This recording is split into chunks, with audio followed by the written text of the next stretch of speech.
அலைந்தேன் பல நாள் உம்மையும் அறியா மறந்தே திரிந்த துரோகி நான்.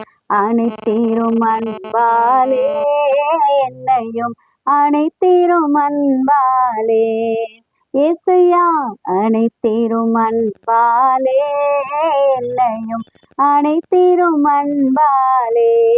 கர்த்தருடைய பரிசுத்த நாமத்திற்கு மகிமை உண்டாவதாக.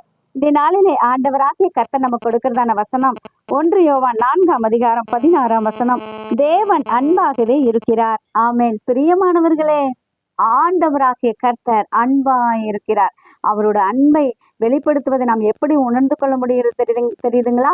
கடைசி சொட்டு ரத்தம் வரைக்கும் கல்வாரி சிலுவையில நம்ம எல்லாருக்கும் அவர் சிந்தினார், மரித்தார், அடக்கம் பண்ணப்பட்டார். ஆச்சரியம், 3ஆம் நாள் உயிரோடு கூட எழுந்தார். இன்றைக்கு உயிருள்ளவராக இருக்கிறார். நம்ம அதை தெரியாம எத்தனையோ நாட்கள் வாழ்ந்துட்டோம். ஆனால் இன்றைக்கு துரோகியா இருந்துட்டோம். ஆனா ஏசப்பாவோட அன்பு புரிந்து கொண்டோம். அவருடைய பிள்ளைகளாக்கப்பட்டிருக்கிறோம். தொடர்ந்து ஏசப்பான்னு கூப்பிடுங்க, தேவனேன்னு கூப்பிடுங்க, இயேசுவேன்னு கூப்பிடுங்க. ஆண்டவர் உங்களுக்கு உதவி செய்வார். அவருடைய அன்பு இன்றைக்கு உங்களுக்கு நன்மை செய்யும். ஆண்டவராகிய கர்த்தர் நம்மை ஆசீர்வதித்து வழி நடத்துவாராக. ஆமென்.